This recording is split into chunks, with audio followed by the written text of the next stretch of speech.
Hoy es agosto 28 de 2020 y vamos a continuar nuestro estudio en el Catecismo de Heidelberg. Seguimos la segunda parte de la pregunta 54, y vamos entonces a iniciar nuestra reunión. Quisiera saber si me pueden escuchar bien, si se escucha bien el audio, el sonido.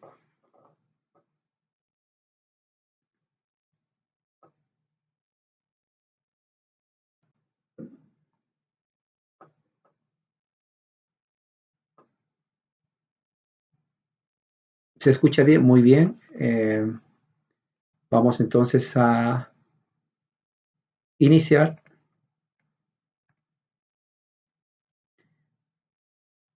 con una palabra de oración. Nomás quiero hacer una invitación aquí. Y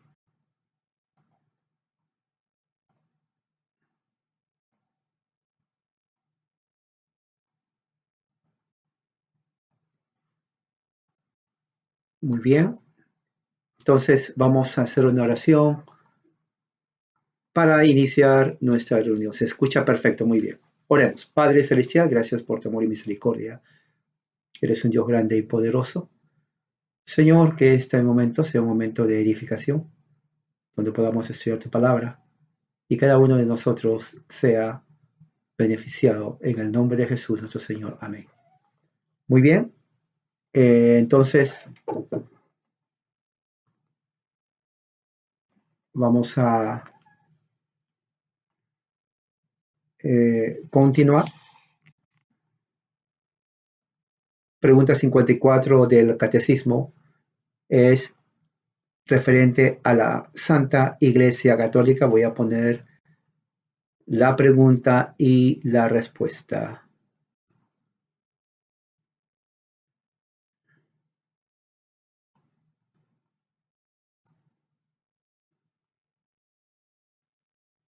Ok. Dice la pregunta: ¿qué crees referente a la Santa Iglesia Católica? Respuesta: que de la raza humana, desde el principio hasta el fin del mundo, el Hijo de Dios, por su espíritu y palabra, reúne, defiende y preserva para sí mismo, hasta la vida eterna, una comunidad de escogidos en la unidad de la verdadera fe, y que yo seré para siempre un miembro viviente de la misma. Muy bien. Entonces, eso es lo que nos enseña el Catecismo, pregunta 54 de Heidelberg. Ahora, como había dicho al principio, esta pregunta está dividida en 7 secciones en forma de pregunta. La semana pasada avanzamos la pregunta del 1 al 3. Hoy vamos a terminar las preguntas del 4 hasta el 7. Entonces, vamos a ver la división número 4 referente a este tema. Y empieza diciendo por qué se llama a la iglesia una, santa y católica. Yo creo que es una buena pregunta porque los que salimos de la Iglesia Católica Romana, yo crecí ahí en un hogar católico romano bien devoto, bien católico romano, y se nos enseñó la Santa Iglesia Católica Apostólica y Romana, ¿no? Porque el centro es Roma, donde está el Vaticano, donde vive el Papa, el jefe mundial de la Iglesia Católica Romana. Su nombre lo dice, romana. Pero ya después, cuando uno deja el catolicismo y se vuelve evangélico, yo me volví evangélico, comete un gran error. El error es que en su anticatolicismo rechaza todo lo que tiene que ver con la Iglesia Católica Romana. ¿Por qué digo error? Porque uno de los errores, entre todos los que se comete, es salir, ¿no?, de o rechazar la parte histórica que identifica a la Iglesia cristiana. Ahora, el catolicismo es tanto el evangelicalismo, ya sea por las estatuas, por el Papa mismo, por las confesiones y un montón de otras cosas, que cuando se tira el agua sucia, se tira también al bebé que se está bañando ahí. Entonces hay que tener mucho, ¿no?, mucho cuidado en lo que tiene que ver, ¿no?, en lo que tiene que ver con eso, porque al ser anticatólico, uno pierde aquello que es historia de la Iglesia cristiana. La Iglesia cristiana no empezó con los evangélicos, ni con Lutero, ni con Calvino, eso es evidente. Los reformadores querían y aceptaron la unidad de la Iglesia, la catolicidad de la Iglesia y la santidad de la Iglesia. Lo que ellos rechazaron fueron el romanismo papal de la Iglesia cristiana. Ellos protestaron contra eso y querían reformarla. Eso no se enseña. Por eso que en este catecismo y en otros más, cuando se dice qué se entiende por iglesia una santa y católica, se está reafirmando, como lo vamos a leer, la historicidad de la iglesia cristiana. La historicidad de la iglesia cristiana. Y eso es muy importante que tengamos en mente. Anticatolicismo no es la respuesta. La razón está en que hay muchas cosas que uno puede aprender de historia allí. Y yo siempre enfatizo eso, porque así es. Hay elementos que se rechazan, pero hay elementos que es parte de nuestra historia. Y eso hay que rescatarlo, porque hay una historia. No somos huérfanos, no empezamos hace 10 años, 3 años o 100 años. Nuestra fe es apostólica. Nuestra fe es apostólica. Leamos, entonces, ¿por qué se llama la iglesia una santa y católica? La iglesia es una no porque sus miembros vivan juntos, dice ahí, ni porque los ritos y ceremonias a los que se conforman sean los mismos, sino más bien a causa de su acuerdo en doctrina y fe. Mire, la iglesia es una en causa de acuerdo a su doctrina y a su fe. O sea, tenemos una misma doctrina, es una. Tenemos una misma fe, es una. Y eso es muy importante que sepamos. Porque cuando se habla de iglesia, por ejemplo, el evangélico común y corriente no sabe la historia del evangelicalismo. El evangelicalismo se consolida en 1930. Escuche bien, 1940. Antes no había evangelicalismo. No había. Y no nace en México, no nace en Centroamérica, no nace en Sudamérica. Nace en los Estados Unidos de América. De aquí, entre los 1940, 50, se va para México, Centro y Sudamérica. Cuando usted nace, si usted nació, por ejemplo, en 1950, que tenía como 60, 70 años, no sé si hay alguien en el grupo, usted no se hizo evangélico ahí mismo. Usted se hizo evangélico de repente a los 20 años, 1960. Si usted nació en los 60, se hizo evangélico en los 80. Si nació en los 70, se hizo evangélico en los 90, ¿no? O 2000, si nació en el año 2000, hace poco nomás, hace 20 años, se hizo de repente evangélico en 2000, 2010, 2015, 2000. De repente este año se hizo evangélico. El punto está en que es nuevo, es una religión norteamericana, yankee, inglés, nueva el evangelicalismo. No tiene raíces mexicanas, ni raíces centroamericanas, ni tampoco sudamericanas. Eso quiero que usted lo escriba y lo tenga en mente. El catolicismo es diferente. El catolicismo vino en el siglo XVI y se mezcló. Es una cultura totalmente europea, una religión cristiana europea. Se mezcló en la cultura, ¿no?, mesoamericana, azteca, maya, del Inca, ¿no? Entonces hubo un cambio no solamente de religión, pero de cultura. Nosotros venimos de ahí. O sea, no podemos negar nuestra cultura hispana, indígena, católica romana, porque sí es, sí es. Y eso yo lo he hablado, se lo digo a todos. Tenemos algo en común en México, Centro y Sudamérica, que es por parte de nuestras raíces españolas con el indigenismo, con las culturas mesoamericana, centroamericana y sudamericana. Entonces, quiero que entiendan bien esto, hermano. Quiero que presten atención, lo escriban, y está siendo grabado, yo quiero que lo escriban bien. Porque cuando se habla de iglesia y uno se convierte al evangelicalismo, uno cree que esa secta evangélica es la iglesia.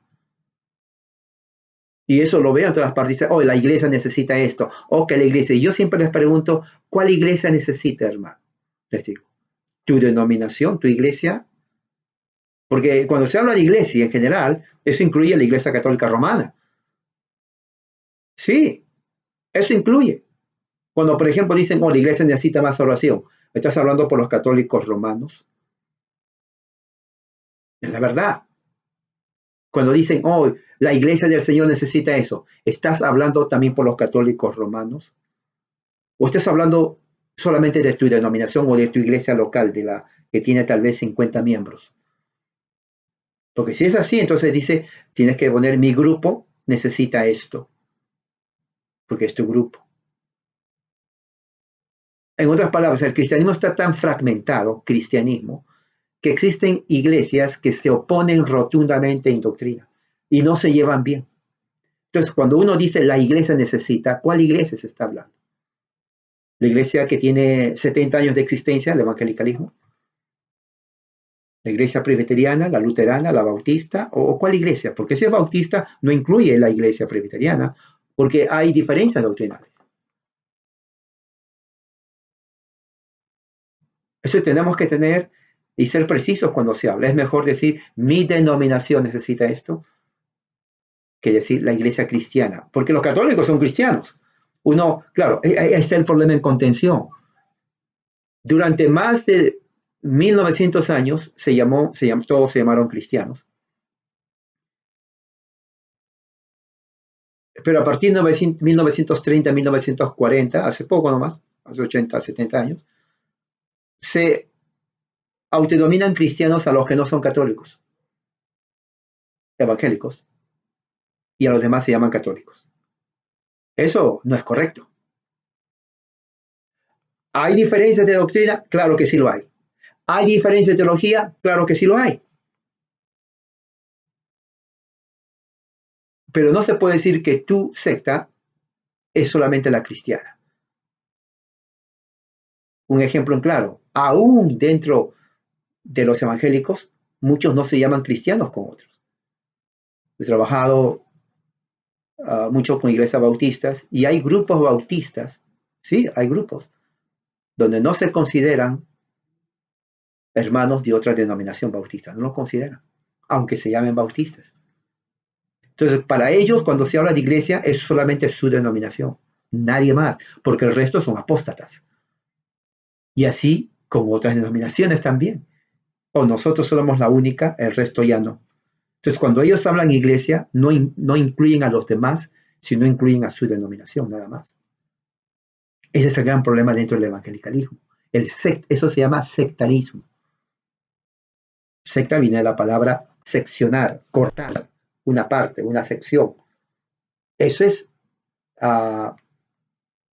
sectarismo.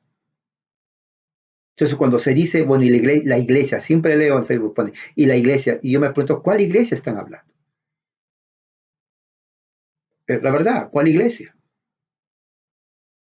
Porque no todos ahora con esta fragmentización de las sectas evangélicas, muchas no se consideran parte del grupo de iglesias que están los demás.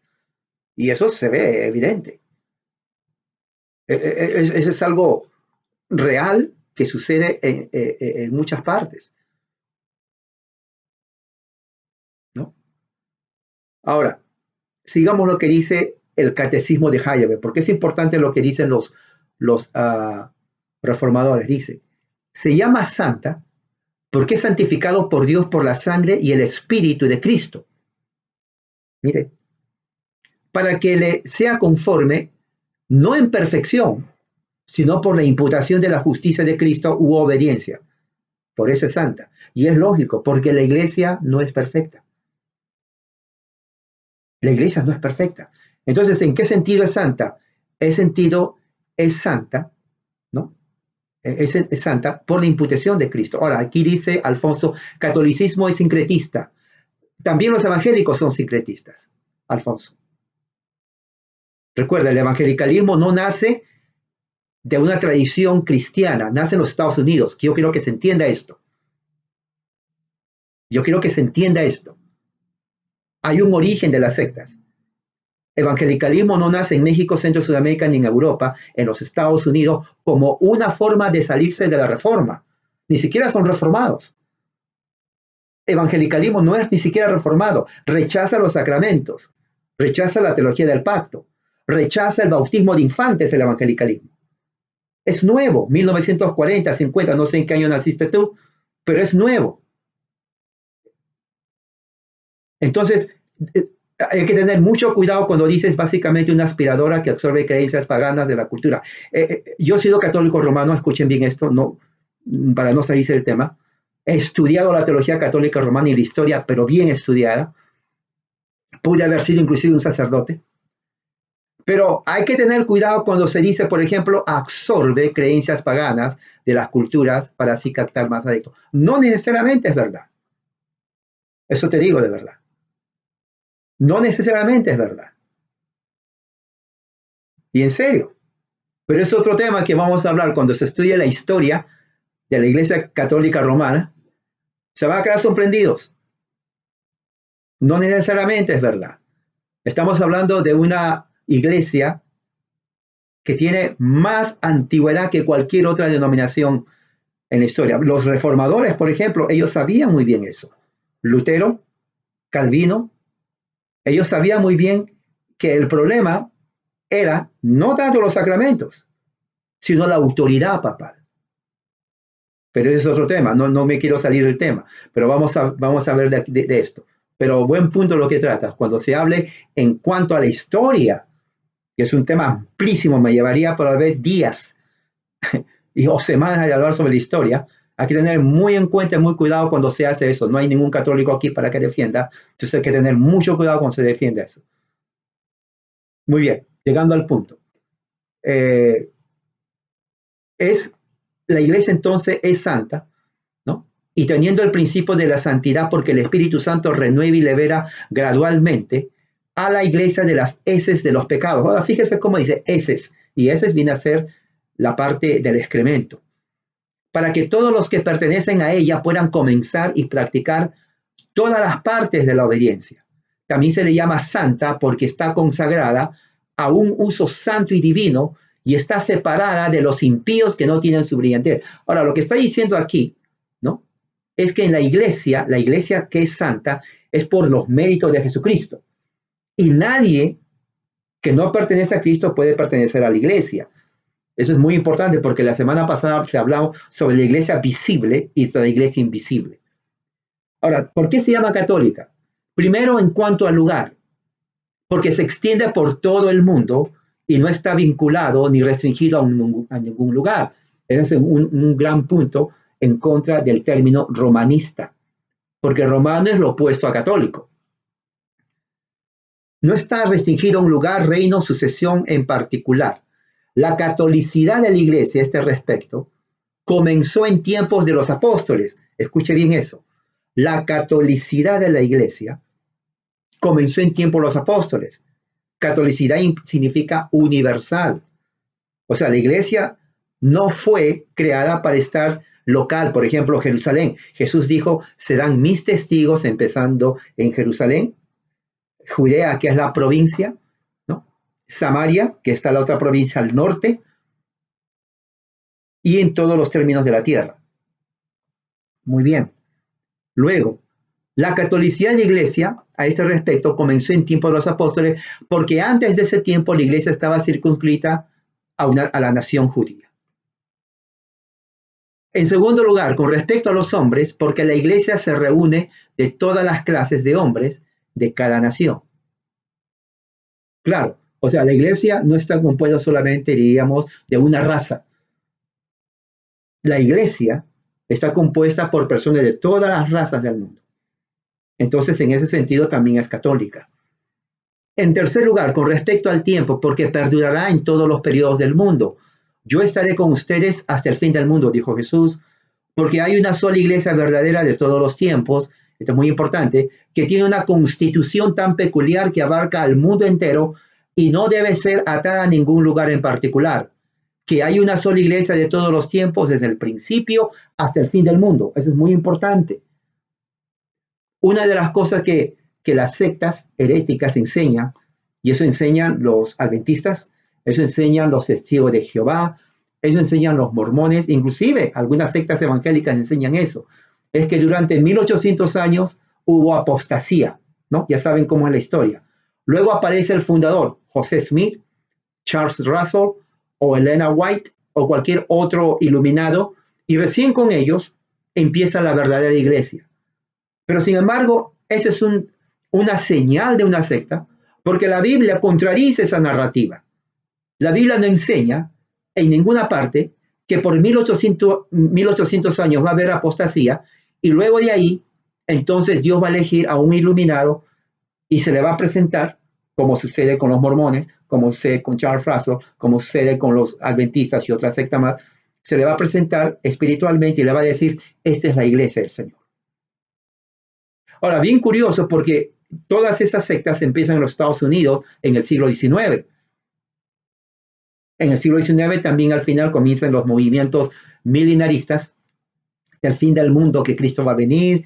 De ahí viene la secta de los adventistas y no vino y luego se separan y luego comienzan otras sectas más. O sea, comienzan las sectas humanas.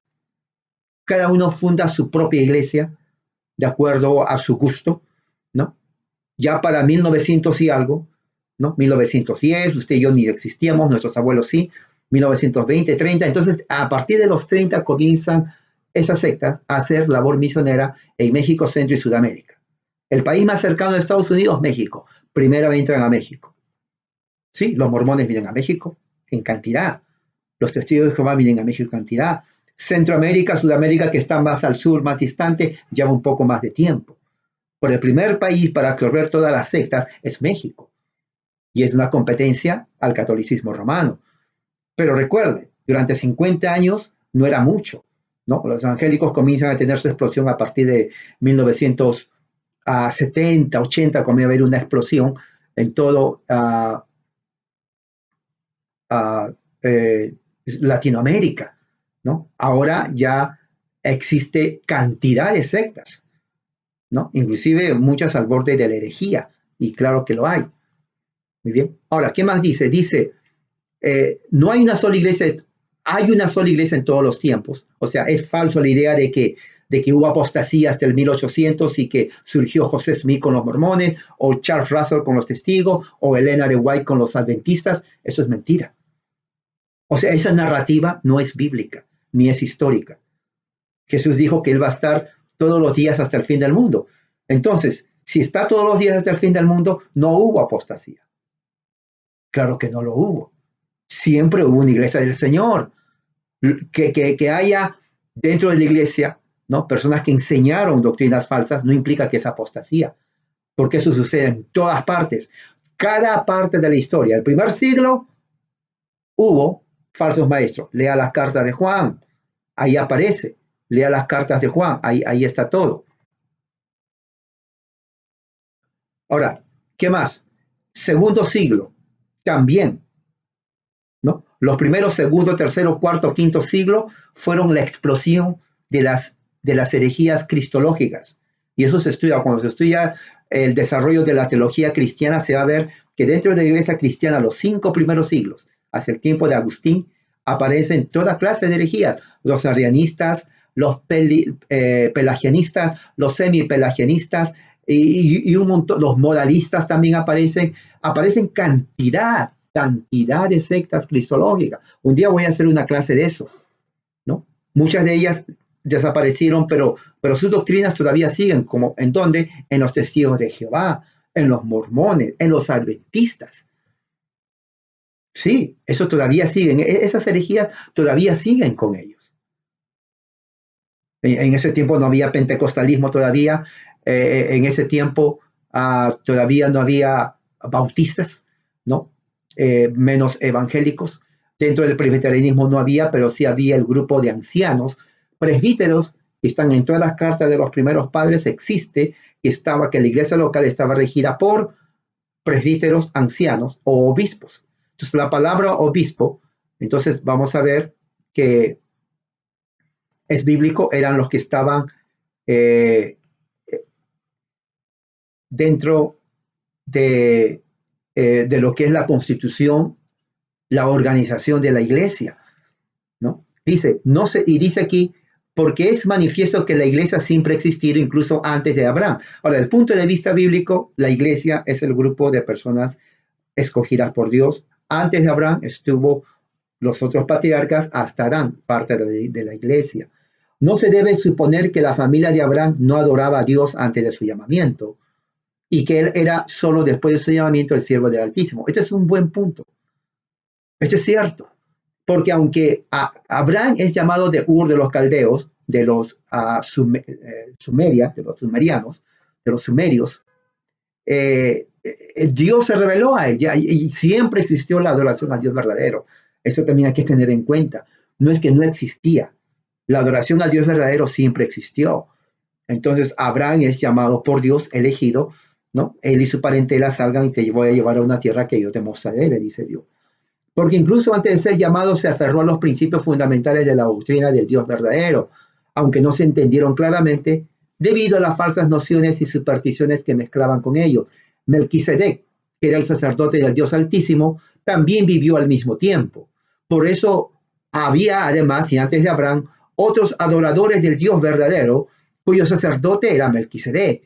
Que la iglesia siempre existió es evidente a partir de esas declaraciones de la Escritura. Mis palabras no se apartarán de tu boca, ni de la boca de tu simiente. Si la noche y el día pueden cambiarse, mi pacto también puede cambiarse.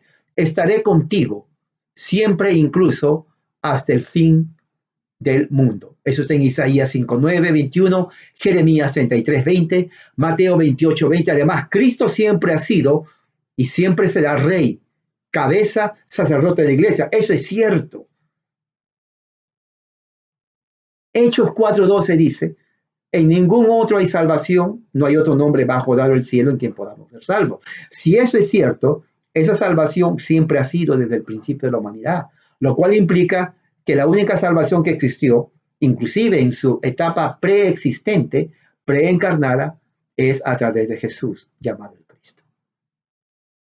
Por tanto, siempre ha habido, siempre habrá una iglesia, y por lo tanto es evidente, ¿no?, que la iglesia, tanto del Antiguo como del Nuevo Testamento, es una y la misma, que también es confirmado por el siguiente artículo del credo, porque Cristo es el santificador de su iglesia y es común a los que han creído en él en cada dispensación. La cuestión de la autoridad de la iglesia pertenece propiamente aquí y por lo tanto debe considerarse.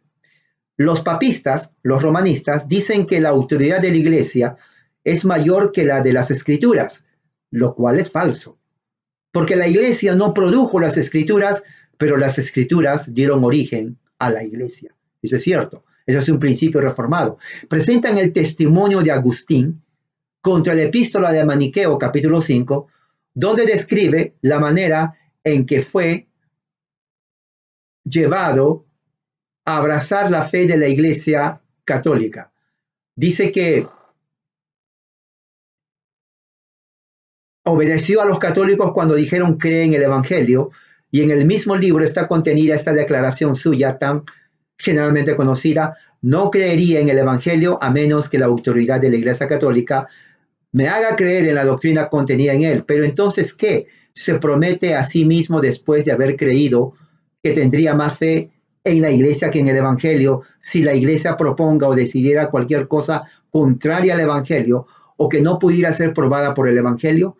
Ciertamente Agustín nunca habría aceptado esto. Es más, en diferentes partes de sus escritos denuncia anatemas o maldiciones sobre aquellos que enseñan algo diferente de lo que hemos recibido en los escritos de la ley y el evangelio.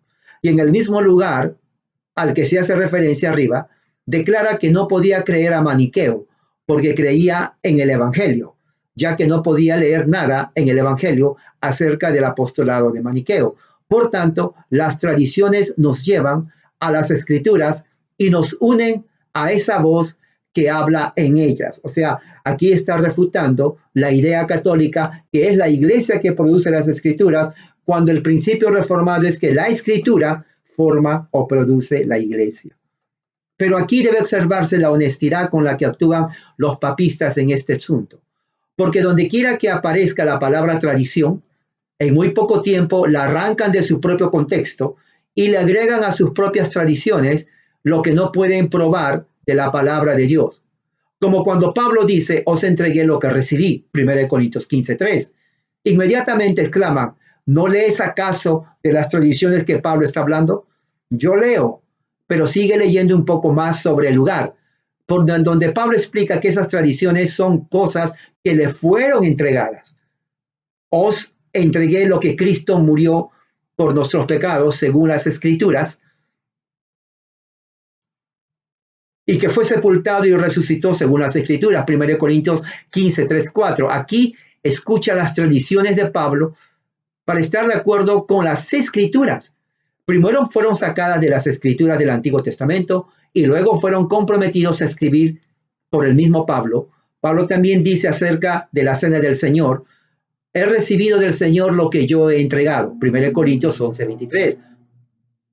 Pero esta tradición, el mismo apóstol también se comprometió a escribir después de los evangelistas.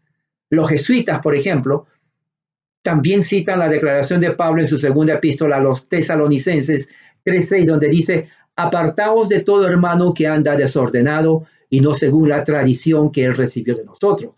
Pero un poco más adelante declara el mismo Pablo, en el mismo capítulo, que tradición quiere decir, como debe ser evidente para todo el que lee el pasaje con atención, y sin embargo mantendrán que hay que creer muchas cosas que no pueden ser probadas por el testimonio de las Escrituras. También muestran el mismo descaro con respecto a otra declaración en las Escrituras registrada en Hechos 16:4, donde se dice: les entregaron los decretos para que los guarden, que fueron ordenados por los apóstoles y ancianos que estaban en Jerusalén. Cuando se declaró solo un poco antes que estos decretos o tradiciones fueron enviados en cartas escritas a los apóstoles. La declaración de los papistas de que la iglesia no se equivoca es verdadera en este sentido. Toda la iglesia no se equivoca, aunque algunos miembros de ella o cierta parte de ella pueden equivocarse. Ahora, esto es muy importante, hermano.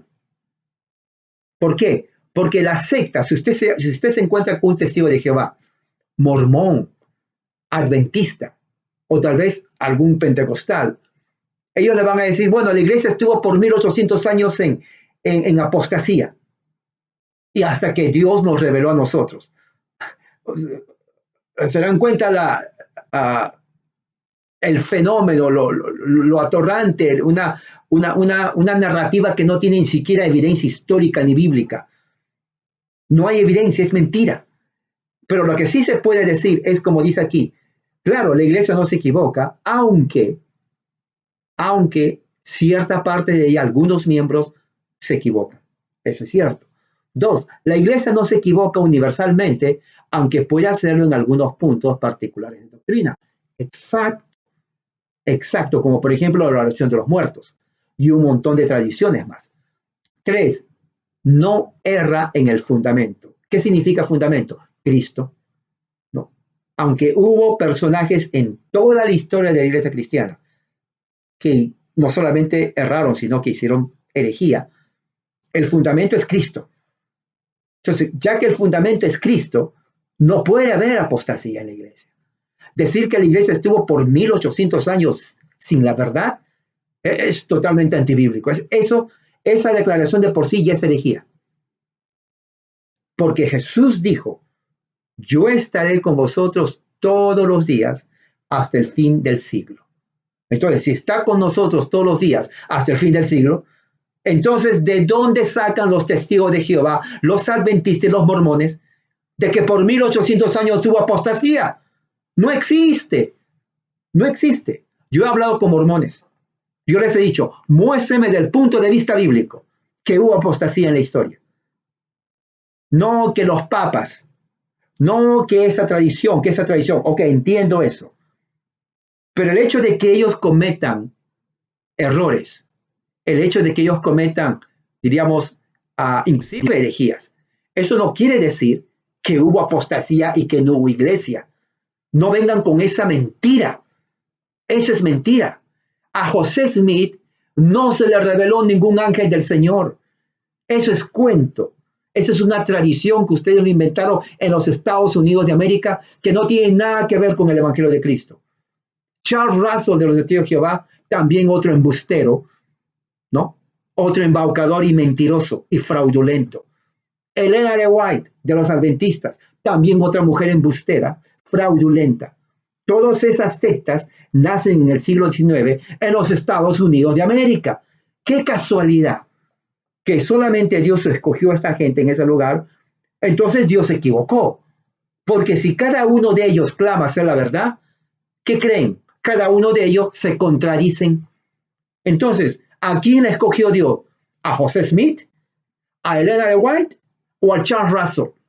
Porque si cada uno dice somos la verdad y cada uno se contradice, bueno, o Dios está mal de la cabeza o nos están tomando el pelo. Porque la verdad es una y no se contradice. Entonces, la conclusión es, cada una de esas sectas son falsas, son heréticas. Y Dios no le habló ni a José Smith, no le habló tampoco a Charles Russell y tampoco le habló a Elena White y a toda la secta de los adventistas. Se enojen lo que se enojen. Pueden estar en desacuerdo, pero su secta se inició en el siglo XIX en los Estados Unidos de América. Un siglo después, unos 50 años después, 1910, surge la secta de los pentecostales. No había antes pentecostales. Nadie creía lo que creía eso.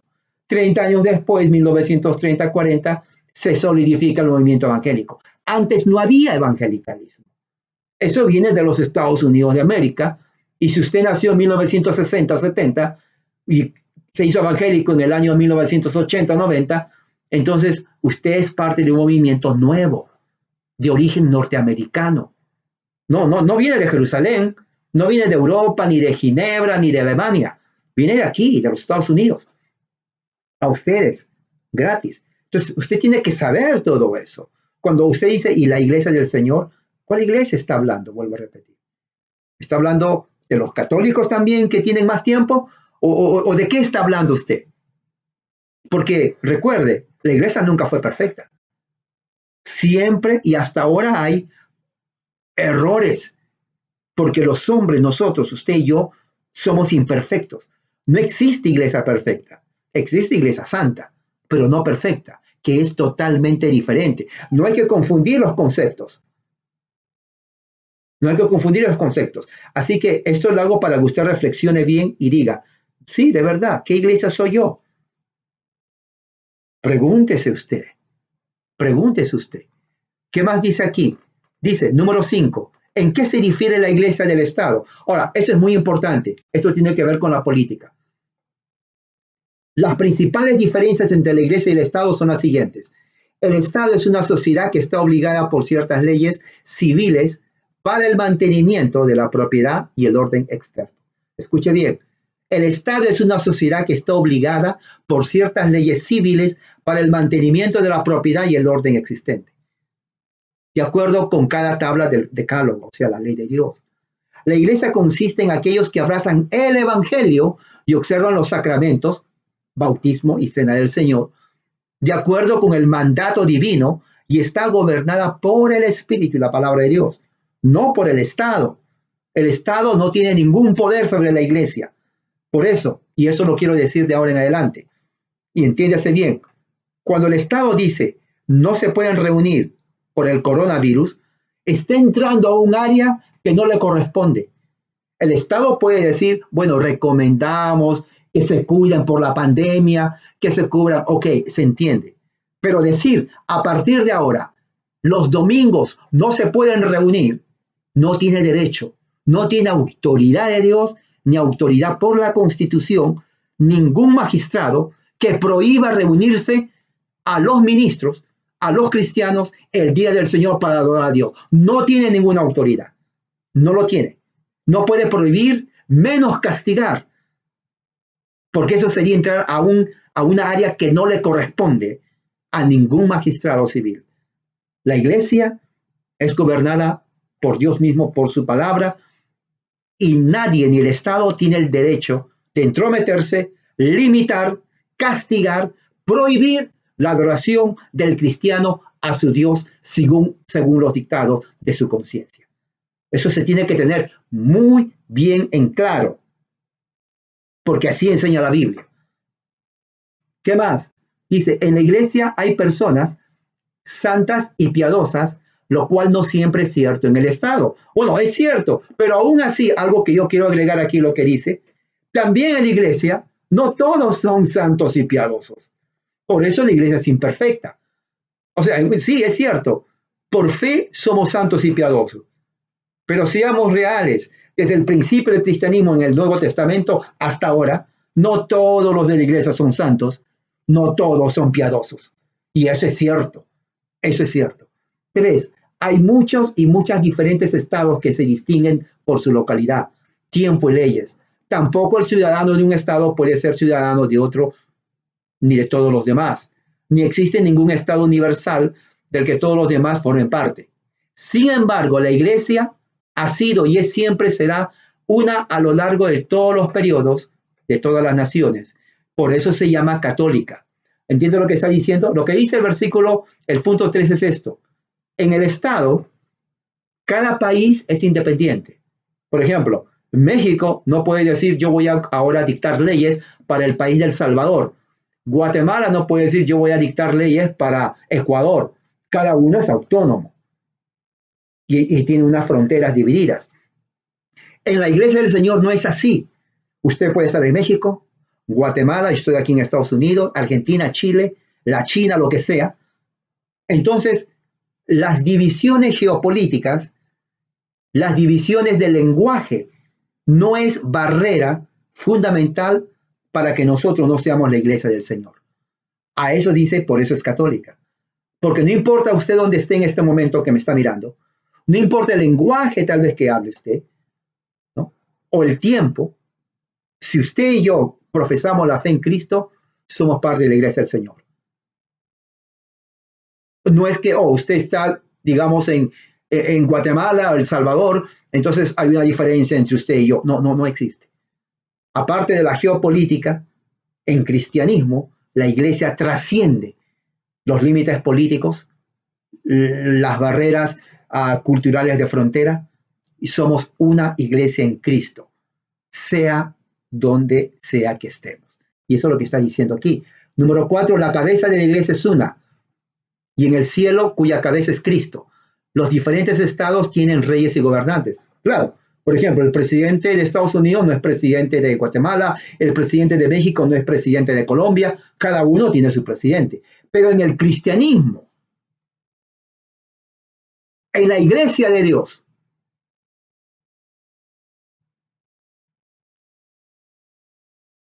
exacto, tenemos un Señor. Así usted esté en el sur de la Patagonia, donde tal vez no hay luz, y yo esté en el Polo Norte. Estamos en Cristo, tenemos un Señor común, una fe común, un bautismo común. No hay barreras. No es que, bueno, su presidente en Argentina es usted, el mío aquí, no. Tenemos un rey soberano. Ya sea usted esté en el país que donde esté, que nos une a todos nosotros los cristianos. Por eso Pedro dice, somos nación santa, pueblo adquirido por Dios, real sacerdocio, para anunciar las buenas nuevas del reino de Dios. Y eso hay que tener en cuenta eso. El Estado tiene autoridad magisterial y poder para dictar leyes a las cuales corresponde obedecer por causa de la conciencia. La iglesia está restringida y atada a la palabra de Dios. ¿Se dan cuenta? Y no tiene poder para hacer nuevos artículos de la fe. Puede en efecto establecer reglas de orden, propiedad, pero sin comprometer la conciencia, y esto no con autoridad magisterial, sino con consentimiento. Eso es lo que estaba hablando al principio. El Estado, si quiere cambiar una constitución, lo puede hacer si se reúnen los políticos, los gobernantes, hacen un voto democrático, lo que sea, cambia. Pero en la iglesia no podemos hacer eso, porque las escrituras es nuestra palabra de fe, autoridad. Claro, uno puede decir, bueno, vamos a cambiar de sillas, vamos a hacer cambios que no afectan la doctrina, ¿no? O un lugar más grande, o pintar, lo que sea. Pero no podemos decir, bueno, la cena del Señor hay que cambiarla. Ya no hay que comer pan, hay que hacer una cena donde se coma carne, ¿no? Y en vez de vino, vamos a tomar leche. O sea, todos esos cambios que parece irrisorio ha sucedido en la historia, muestra que hay sectas que lo han hecho. No tenemos autoridad. Es más, no podemos decir, bueno, a partir de ahora vamos a cambiar el mensaje del Evangelio. Ya no vamos a hablar de la resurrección y tampoco del pecado, vamos solamente a hablar acerca de los 7 jinetes del Apocalipsis. Ese es el mensaje del Evangelio. No podemos hacer eso. Porque la Biblia, que es nuestra regla de fe, conducta, doctrina, disciplina, enseñanza, nos dice exactamente qué se tiene que predicar y cuáles son los elementos de la predicación del Evangelio. Cuando uno estudia las cartas de los apóstoles, ahí nos dice qué predicaron ellos, cuáles son los elementos de su predicación. Hechos capítulo 2, Hechos capítulo 3, Hechos capítulo 5, los mensajes de Pablo, las cartas de Pablo. Ahí nos dice exactamente los elementos del mensaje del Evangelio. No podemos cambiar.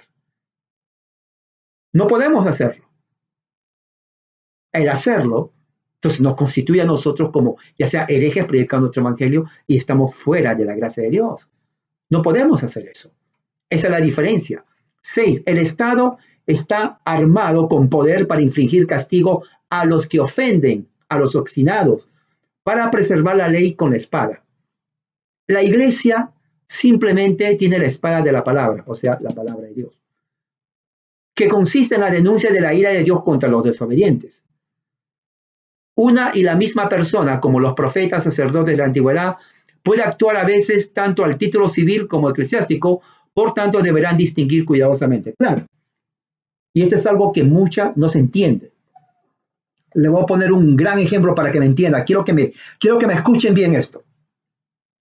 Alguien comete un asesinato y de acuerdo a ley es un homicidio y tiene que ser castigado por la ley. Pena de muerte porque quitó la vida a otra persona, ¿no? Asesinato en primer grado, pena de muerte. Ese es el castigo civil, un castigo criminal, porque y es un crimen. Pero ¿qué pasa que esta persona acepta la fe cristiana, se hace cristiano? Bueno, de acuerdo a la promesa de la Biblia, el que confiesa sus pecados, Dios es fiel y justo para perdonar nuestros pecados y limpiarnos de toda maldad cuando ponemos nuestra fe en Cristo, previo arrepentimiento. Correcto, perfecto. Se arrepiente de lo que hizo, confiesa a Cristo, se bautiza, nueva criatura es, las cosas viejas pasaron, he aquí todas son hechas nuevas. Esa es la promesa. La pregunta que viene es, ¿significa ahora que puede quedar libre? Muchos dicen, erróneamente, bueno, claro, porque ya aceptó a Cristo, ya es cristiano, se arrepintió, muy bien, y bueno, Dios lo perdonó, y si Dios lo perdonó, pues entonces ya no tiene que morir. Claro, suena aparente bien la lógica, pero realmente no es así. Porque si bien es cierto en el aspecto espiritual, se arrepintió, profesó la fe de Cristo, según la promesa de la Biblia, Dios lo perdona, tenemos que creer que es verdad, asumiendo que lo hizo de corazón, no hay problema. Pero él tiene una deuda con la sociedad. La deuda con la sociedad es que él mató. Es un crimen a la sociedad. Desde el punto de vista del magistrado civil, merece ser castigado, independientemente de que él se haya arrepentido ante Dios. Dios lo perdonó si lo hizo de corazón. Pero su deuda con el Estado es diferente. ¿Por qué? Porque el Estado no es iglesia, no es Dios para, bueno, si yo le perdono, nosotros también. Eso es prerrogativa del rey. Si el magistrado lo quiere hacer, perfecto, porque ha habido casos, lo puede perdonar. Pero si el magistrado dice, no, tiene que cumplir porque mató, Dios lo perdonó, aspecto espiritual, Dios lo hace, eso es parte de Dios. Pero nosotros como magistrado civil tenemos que hacer cumplir la ley. Y él va a tener que ser ejecutado. No hay ningún problema. Porque las dos esferas son diferentes.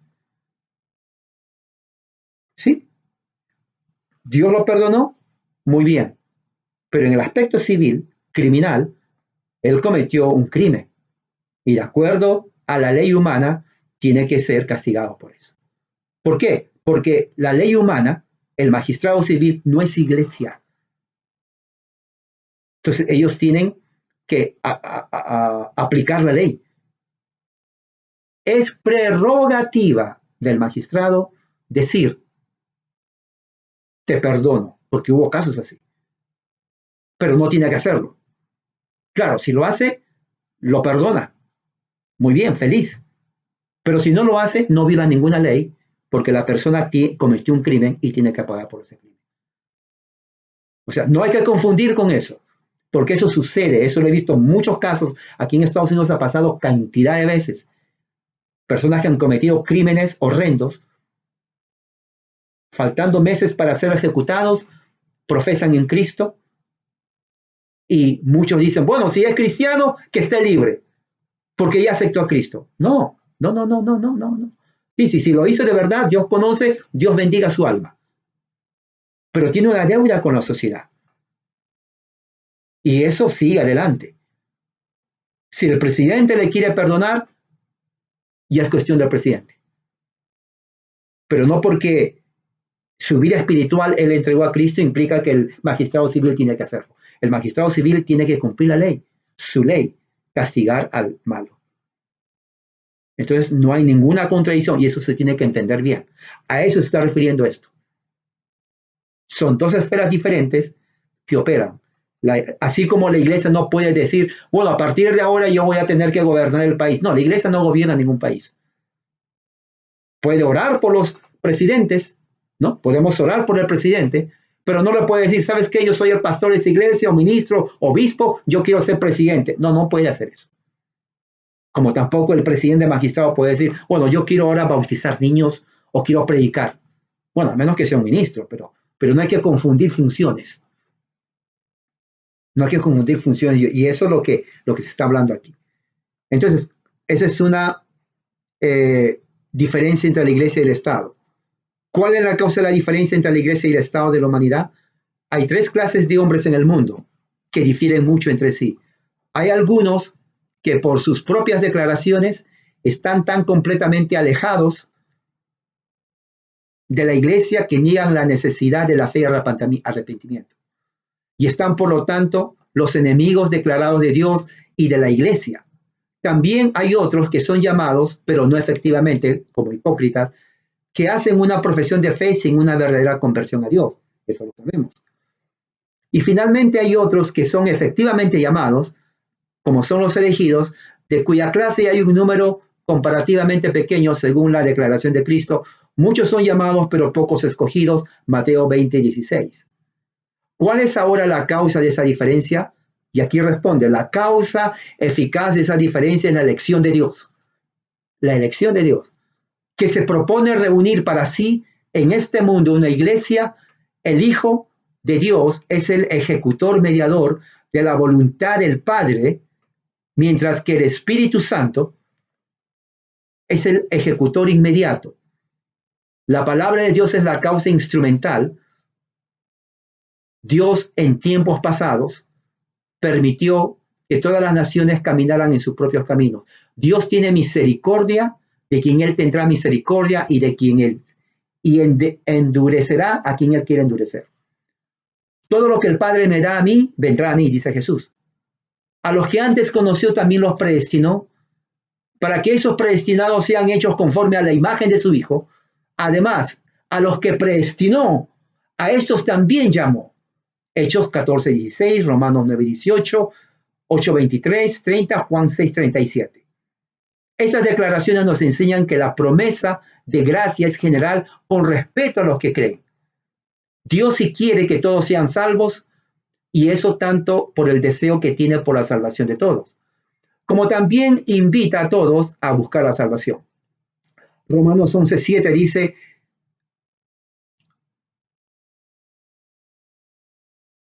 que la elección la ha obtenido, ¿no?, esta salvación,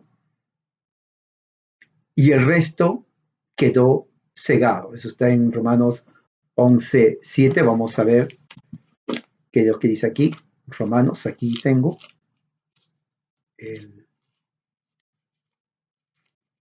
vamos a ver, aquí está. Muy bien.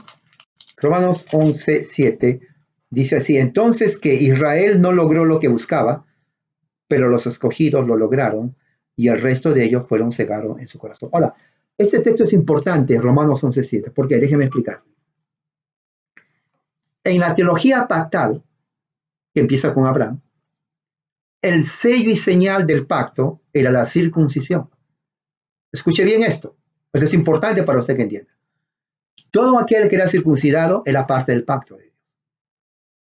El que no era circuncidado era cortado del pueblo. Escuche bien esto. Pero lo que está diciendo aquí, hablando de los que han sido circuncidados, dice que Israel no logró lo que buscaba. Ahora está hablando de los que están en el pacto. Pero mira lo que dice después. Pero los escogidos lo lograron. ¿Cómo se entiende eso?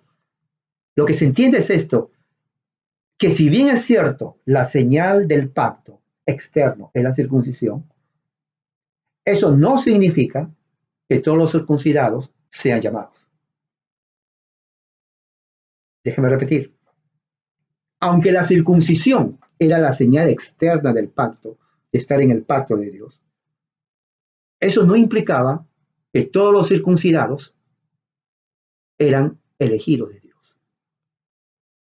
Por eso dice en el mismo versículo, y el resto de ellos fueron cegados en su corazón. Entonces, ¿qué es lo que quiere decir? Esto explica de una forma magistral el sello y señal en el nuevo pacto. ¿Cuál es el sello y señal en el nuevo pacto? Bueno, ya no es la circuncisión, es el bautismo. Entonces, cuando uno bautiza, lo hace por obediencia, como señal externa de pertenecer al pacto. Pero el bautismo no es garantía de salvación. Porque así como sucedió, Pablo lo dice aquí, con los israelitas que fueron circuncidados, no todos fueron elegidos. Y ahí viene el concepto iglesia visible. Todos son bautizados, ¿no? Uno lo mira, hermano, ¿cómo está? Se mira, ¿no? Pero no todos son de la iglesia invisible. No todos son llamados. Ahora, usted y yo no sabemos quiénes son, quiénes no son. No es nuestra responsabilidad de ir y decir, eres tú cristiano, tú no eres, tú sí eres. No, eso le corresponde a Dios. Pero el principio está ahí. La iglesia visible, compuesta de aquellos que profesan a Cristo. La iglesia invisible de aquellos que profesan a Cristo y que son elegidos por Dios. Eso solamente Dios lo sabe. Usted y yo no lo sabemos. Y eso es lo que está diciendo aquí. Ahora, ¿hay alguna salvación fuera de la iglesia? Ahora, este punto es importantísimo. ¿Por qué? Porque dentro del evangelicalismo, que es individualizado, por eso yo digo, el evangelicalismo es nuevo, es una doctrina nueva el evangelicalismo, no es reforma. Ellos niegan, la iglesia no salva. Ahora, hay que tener cuidado cuando dice la iglesia no salva y hay que entender cuando dice el que está fuera de la iglesia no es salvo. Hay que entenderlo eso bien. Vamos a leer lo que ellos dicen y luego voy a explicar. Nadie puede ser salvo fuera de la iglesia. Punto. Así empieza. ¿Ok? Algún evangélico que piensa que yo sigo a Cristo solamente, no sigo a hombre. Así dicen los evangélicos. Yo no sé dónde salgan eso, pero dicen, yo sigo a Cristo, no sigo a hombre. Así dicen. Por eso para ellos es fácil de irse de iglesia en iglesia en iglesia, de secta en secta. No me gusta este pastor, ni este, ni este, ni este. Y al final dice, pues me quedo en mi casa. Fácil. Yo no sigo a hombre, dice, ¿no? Yo sigo a Cristo. Pero así dicen todas las sectas. Número 1. ¿Por qué uno no puede ser salvo fuera de la iglesia? Porque fuera de la iglesia no hay salvador. Correcto. Fuera de la iglesia, o sea, el grupo de personas, no el edificio, sino el cuerpo de Cristo. No hay salvador. El que no es parte de la iglesia no es salvo, porque la iglesia es el conjunto de personas salvas. Entonces, por conclusión e implicación, si alguien no es de la iglesia, no es salvo. Alguien no puede decirme, yo soy salvo en Cristo, pero no soy de la iglesia. Es una falacia. Es una falacia. Es como decir, yo no tomo ningún líquido, solamente agua. Bueno, agua es líquido. Número 2, y por lo tanto no hay salvación. Sin mí no podéis hacer nada. Juan 15:2. Número 2, porque a los que Dios eligió hasta el fin, que es la vida eterna, también los eligió por los medios que consisten en la llamada interna y la llamada externa. Ok, el llamado interno tiene que ver con el trabajo del Espíritu Santo en el corazón de uno. Nadie ve el trabajo del Espíritu Santo. Yo no sé si el Espíritu Santo trabaja en tu mente. Yo no sé, yo no estoy mirando, yo no tengo ojos de rayos X para mirar cómo el Espíritu Santo trabaja en ti. Pero hay una llamada interna. El Espíritu Santo te está llamando una llamada interna. Entonces, la llamada externa viene a ser tu respuesta. Porque lo que no se ve en lo que se ve. Si Dios te está llamando internamente, nadie ve, solamente el Espíritu lo hace, entonces va a haber una respuesta tuya a unirte a la fe en Cristo, que es parte de la iglesia. Esa es la llamada externa. ¿Qué más dice aquí? Por lo tanto, aunque los elegidos no siempre son miembros de una iglesia visible, todos llegan a serlo antes de morir. Eso es correcto.